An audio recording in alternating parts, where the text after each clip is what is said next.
the idea of the method is that it's quite forgiving, because once you get these initial layers laid down, the whole thing is all, whether the paint will be a success or a failure is in this stage that you're going to do it here.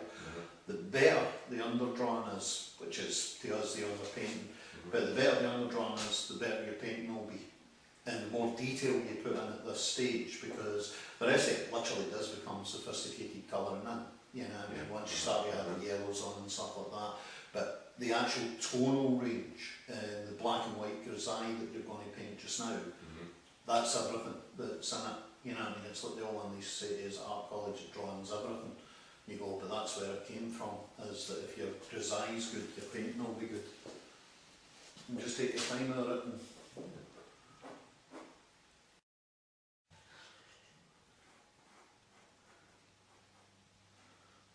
just did it again, I'm standing there going, that's a fantastic shot, and I forgot to put the bloody camera on.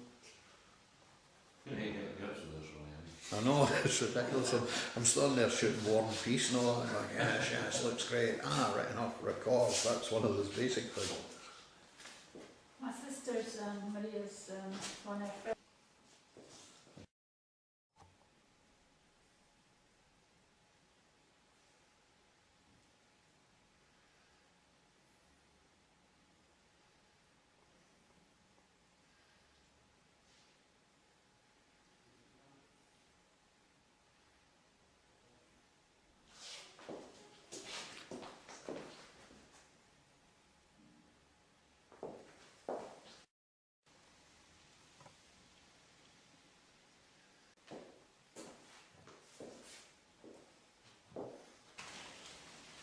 No, but at the end of the day's painting, you should have sore calves from walking backwards to look at the painting in full focus. I can't remember the last time I actually stood and painted with an easel. as you like me, well. Mind you, I had a studio for 2 years, not so long ago, and every Sunday I just decided I was going to paint, you know. And it was just, Bloody hell. I mean, I would watch this. it's looking good. Looks even better through there, doesn't it? Actually,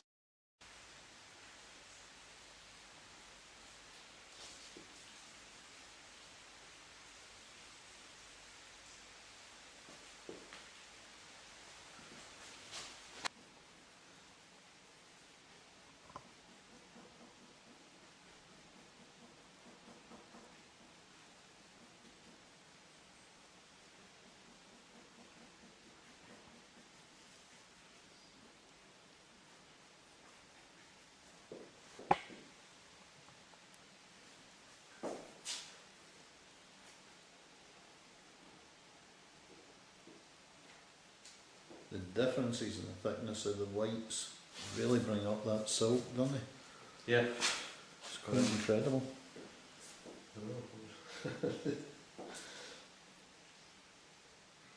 It's amazing how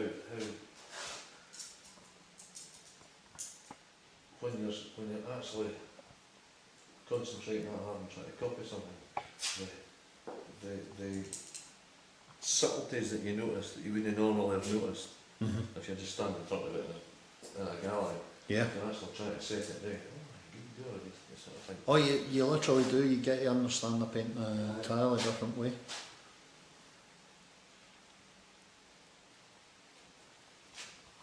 She's my mother-in-law. She's it. She thinks I gave up smoking in 1983.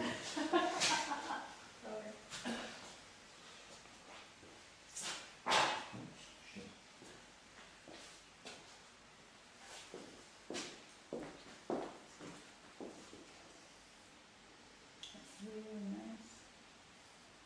He's coming on. Yeah. Really nice.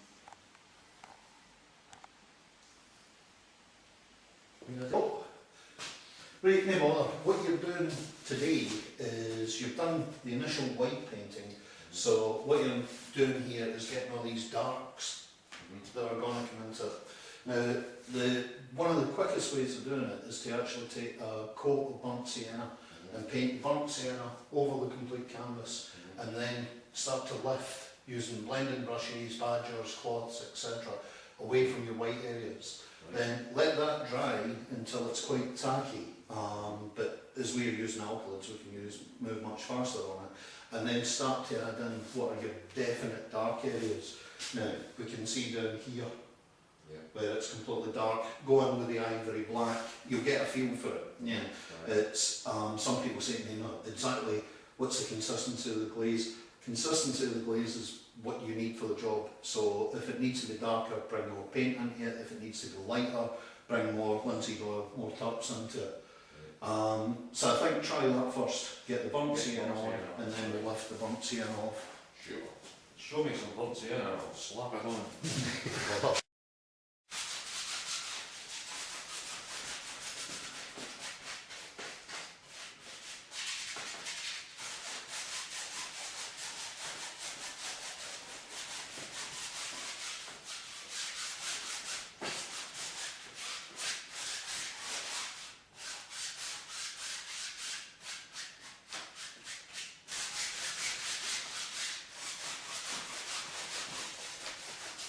One thing about the burnt sienna is I'm slightly apprehensive about actually working into the white with the burnt sienna. The glaze just didn't get in my head for some reason.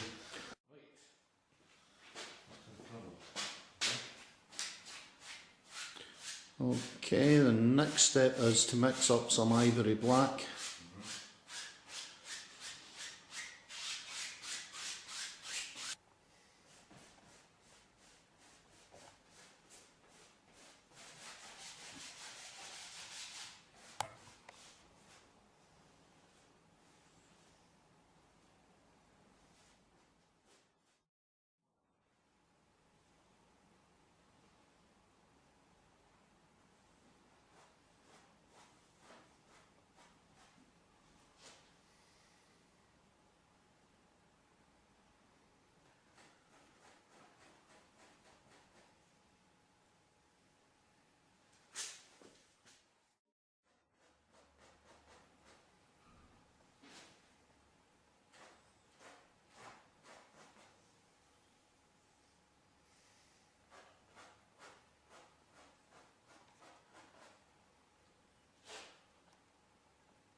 Actually,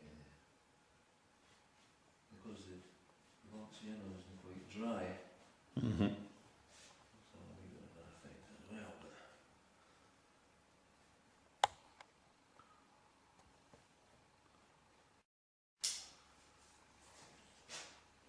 But it's the same. It's the same thing's happened as happened last week.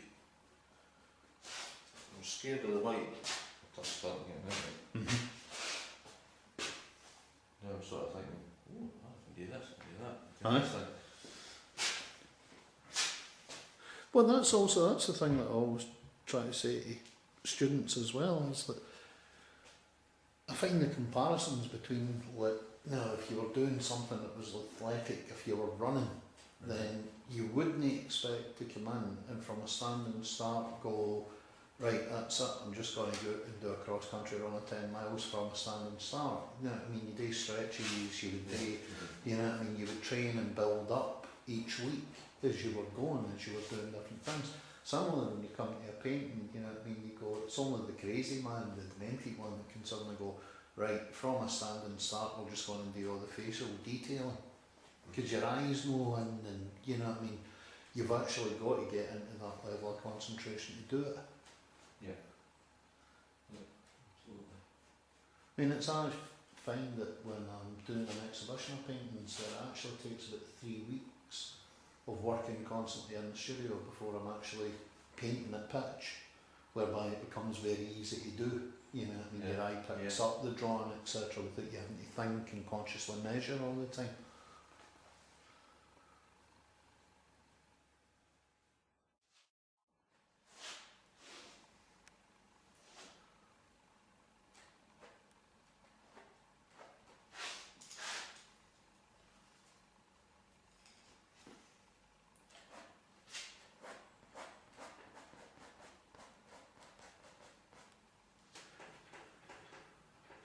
Entirely possible. Now that would be how you could YouTube video. It's like the old Monty Python book, you know. Beautiful engraving. It comes to the hand. Damn it, damn it, damn it. Fine, that's that one another. Yeah, and you can actually go down and scrub right back. Oh, yes. Yeah. You know what I mean? That even though you coated on with the burnt sienna, because you've got the white underneath it like that, Yeah. you can see the subtlety of what you start to lift off. Or alternately, you can just take a claw. And there.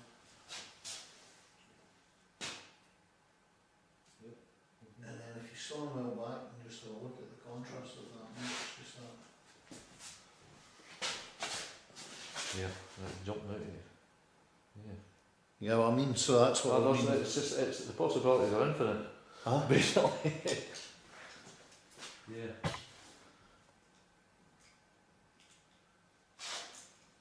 That's what I was meaning about working with the light and the dark at the same time. I see, yeah. Although you've got most of the darks are starting to blend in, but Yeah. also bring up those whites. And again, you can't go wrong with it, because if it's done accurately the first time that you paint it on, then you can keep doing this if you're glazing it 14 times. Yeah. Each time you can afford to go right back to almost the white. Yep, see what you mean, yeah.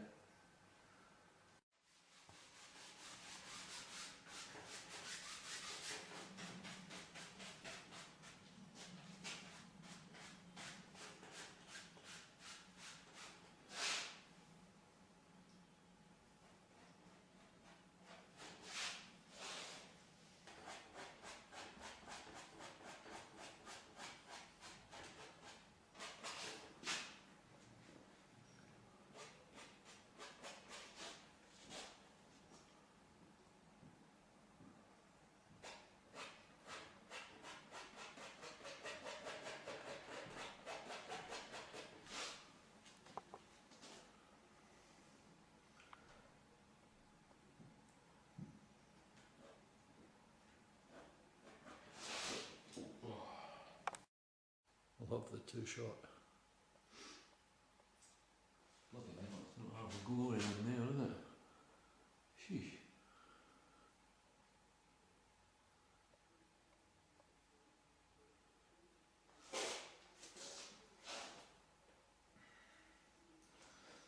Onto the canvas. Now the idea of missing is almost like putting a fine muslin or a tracing paper over the whole front of the canvas, and it basically mutes down all of the colour. It gives an evenness to all of the shading that's on it. So use whatever brush you want to apply it, and then use the big 3-inch blender brush to then blend it down, and you want an even consistent blend over the whole thing.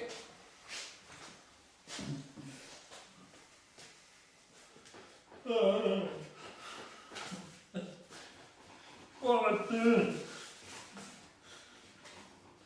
If it looks a wee bit heavy, I would blend it off to see what it looks like. You can always wipe it, remember. Can't see the thing. It's too heavy. Add more linseed oil and just take a cloth and wipe that bit off. There you go.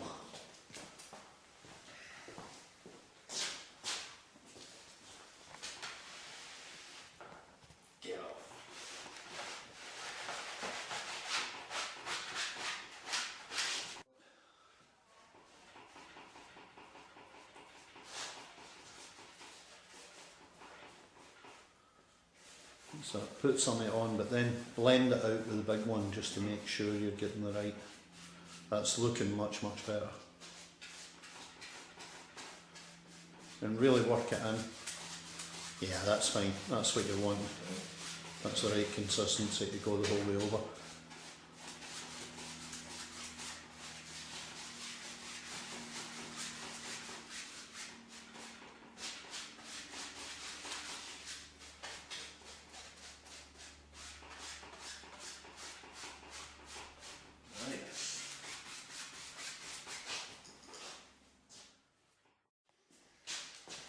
Yeah. See the Yeah, effect? I see it, yes.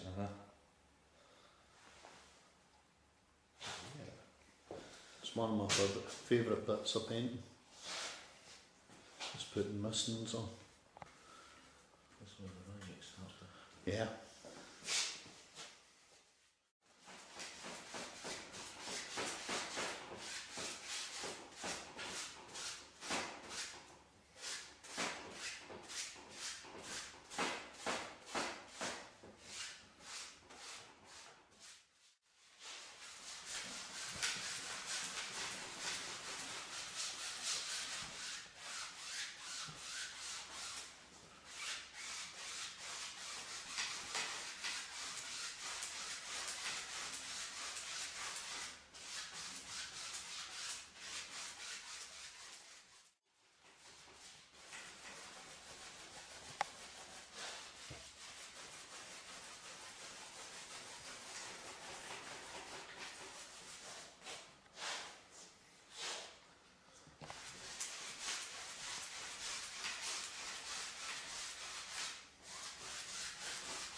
The other thing you can do, if you think the misting's heavy, Right. you can go in and take it down with a cloth and then re-blend it again with the brush. Mm-hmm.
the grisaille, and so this is the final stage that we're working with just the three colours of burnt sienna, black and white.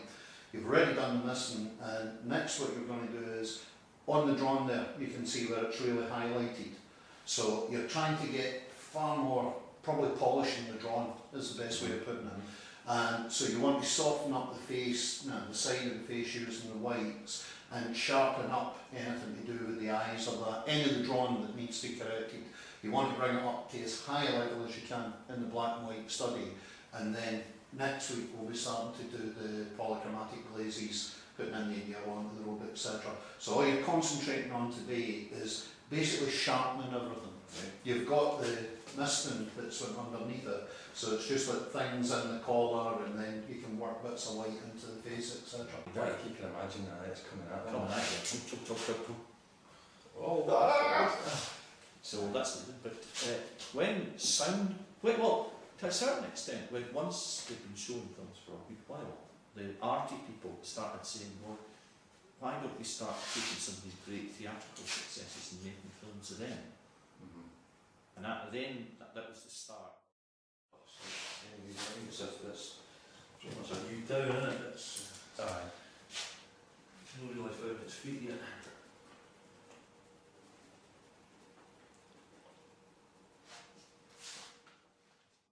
For ages.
People underestimating painting.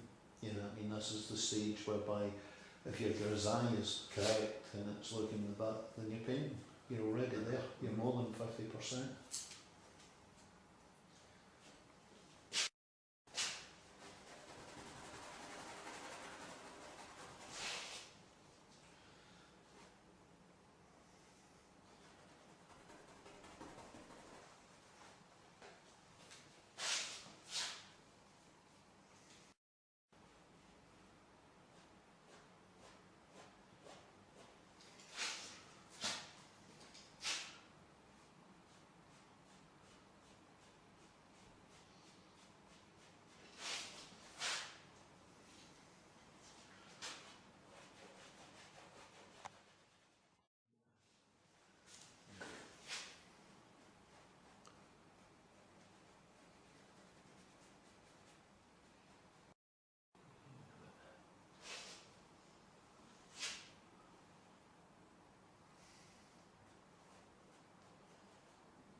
Right, okay, we can do this twice if this one doesn't work, but what we're going to be doing today is applying the first polychromatic or coloured glazes. So we're going to be glazing over this area in its main colour, which is the yellow. We'll be using a green underglaze for the flesh, which will later, you'll see the effect of how it reacts when you put the pink flesh over the top. And then we'll be using burnt umber to work in the dark areas in here and get this bit, just using it as a glaze over the top. And again, we use these thick white impastors, the thick white paint. We can lift off excess yellow on that and make it as light as we want it. And then, well, again, we'll re-highlight using either white or al prima if we're starting to get to that point, and then we'll glaze again. Okay. Okay, so. I'm not suspicious of the green light, but Oh no, it works. I like when it works. It's good. Right, in fact, I will just take that as a shot. why not? Right, where are we? Yellow. Okay. Right, so I'm just going right over the top. Everything, the robe, Whole tunic. yep, the whole robe.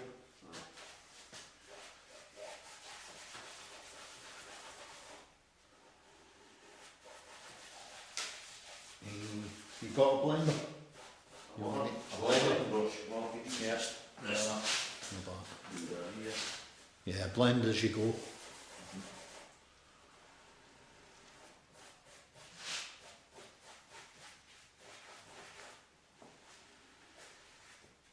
There's some rain out there, huh?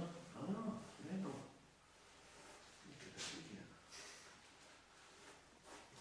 That variation would be nice. Snow. Aye, no, I wouldn't mind it snowing, it's just that cold and damp.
Just now it looks like you're painting the Hulk.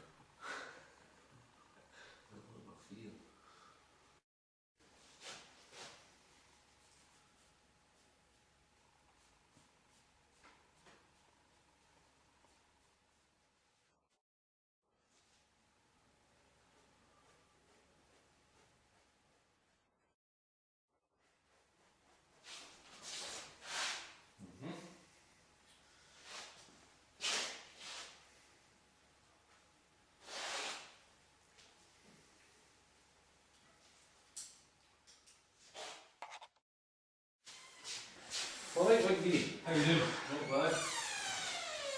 You met Tom before? He does now. I just did. He does now. His name will be easy to remember Yeah. for you.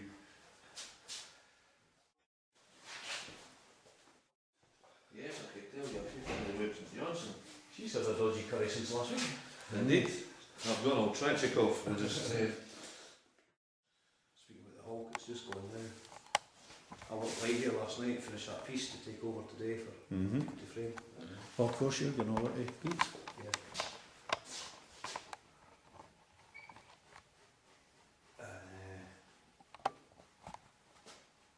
Got in the bath at 2 o'clock this morning. Woke up at 8. Absolutely freezing. what in the bath? Aye, fell asleep in the bath. Not a great He's idea. done that before. Don't November anyway. 6 hours in the bath. Oh gee. I was like, the water was like it just come out. It was like being in a river, sitting in a river. I've been struggling to get any heat back at me all day. You know, I'm absolutely. It's like he was in the Arctic or something. Probably. What do you like? You're Spain, eh?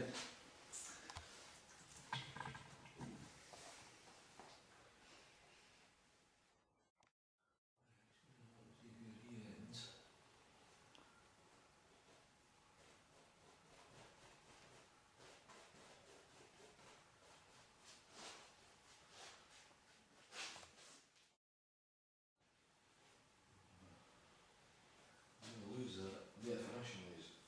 No, well remember you'll get it because you can lift off, see the light bit, Yeah. lift back off again with using a cloth or getting in with a couple of brushes and just scrubbing it back. You'll still get the light umber against the darker.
Oh, it just softens it down that wee bit.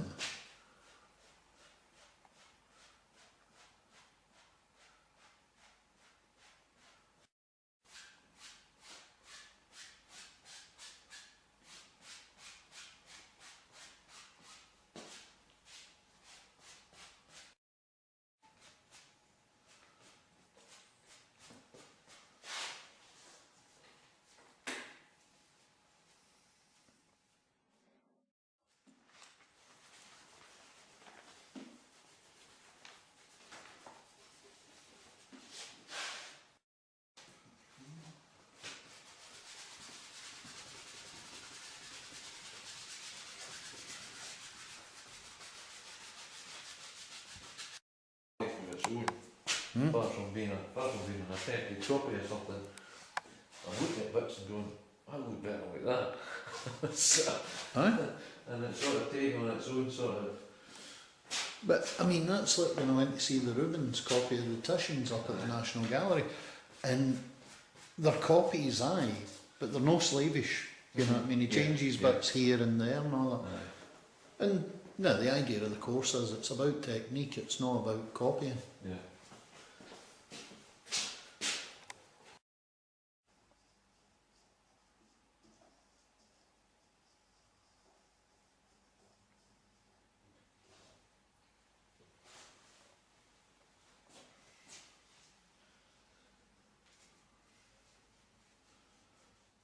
Continuing to paint with our prima and highlighting. So what you're looking at doing is working with colour and then start to build up overglazes of a prima colour over the top of the work that's already there. You can start to go in and highlight a small amount of individual hair just to give the overall idea. And then when you come to work on the cloak, Work with Alprima just now, but you may find it's one of those things whereby, you know, when somebody says to you, how long does this stage of the painting last? It can go to 12 layers, it can go to 16, 24. How long's a bit of string? Yeah, there's a tissue pot that 40 glazes are not enough for some effects, so it gives you an idea of how far you can go with it. I think most Rembrandts now, they tend to say around about 12, 14 layers that they're actually building up glazes, colour, etc. So it's really, at this point, adding these final bits of painting, but you may find that as you go here, you maybe have to put another misting over. Yeah, and so it could take a wee bit to dry, and so back and forth. But I would start to put in these wee bits of detail, and rebalance anything that you're not happy with. You can go in, you can reglaze, you can bring up or send back further down. So, see how you get on.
Funny, I can't remember if it was this week or last week.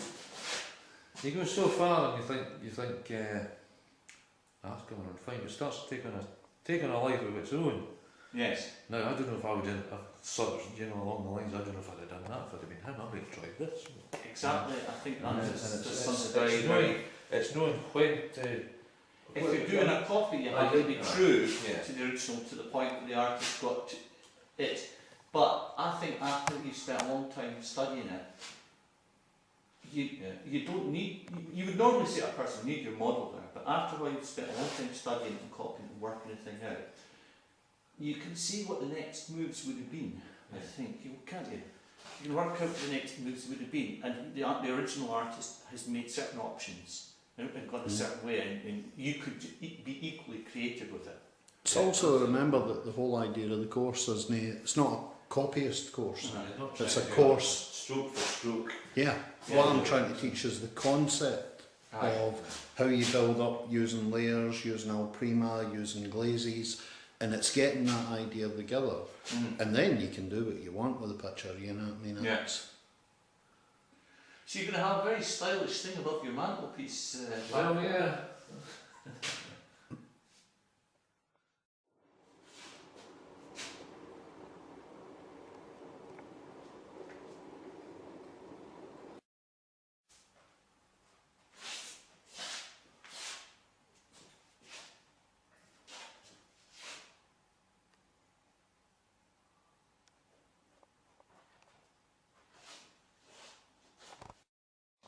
Great, man. I thought, I'm doing very well for himself, it would appear.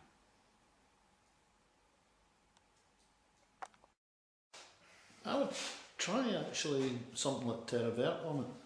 I would green it down a wee bit just to try and bring up the yellows more. A wee bit, it's enhancing the lights in the hand and throwing it forward.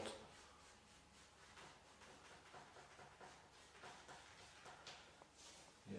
Oh, I saw this, yeah. See it in green.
Okay, this week what we're looking at is a combination of continuing to paint with al prima and highlighting. So what you're looking at doing is working with colour and then start to build up overglazes of al prima colour over the top of the work that's already there. You can start to go in and highlight a small amount individual here just to give the overall idea.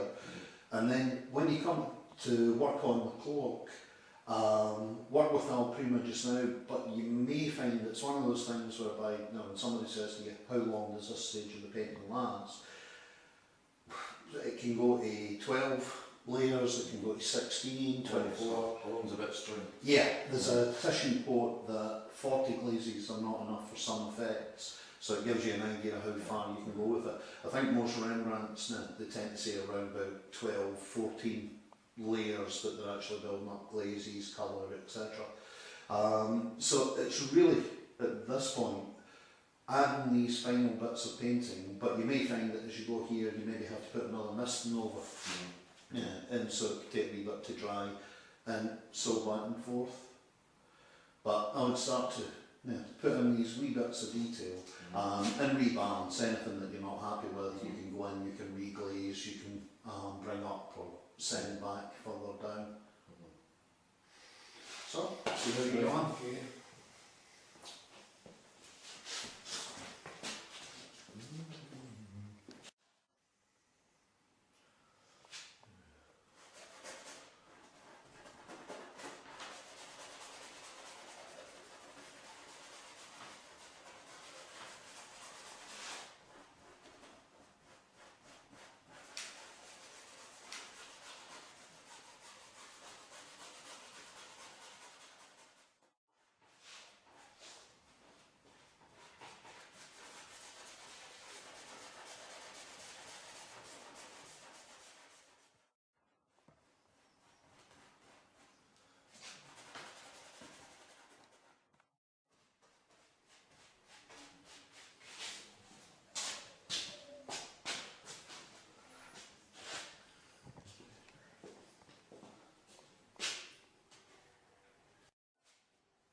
was this week or last week.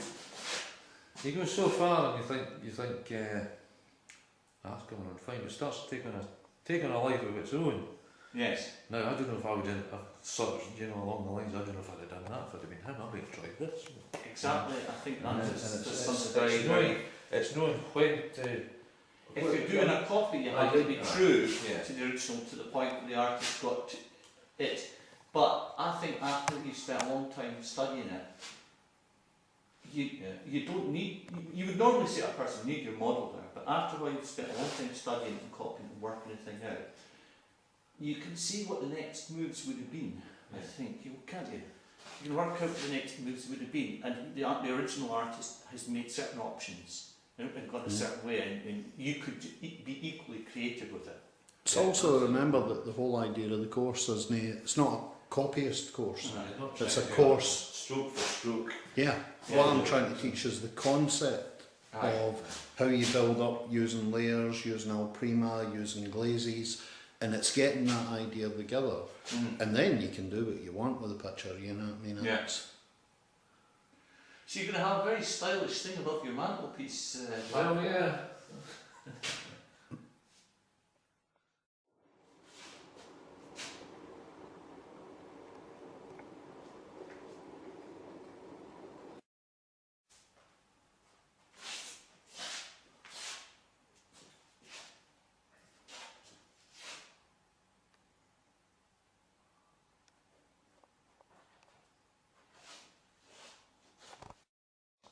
Bleeding out, I thought, I'm doing very well for himself, it would appear.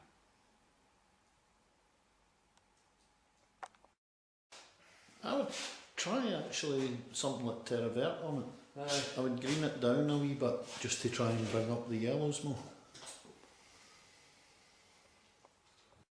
A wee bit that's enhancing the lights in the hand and throwing it forward.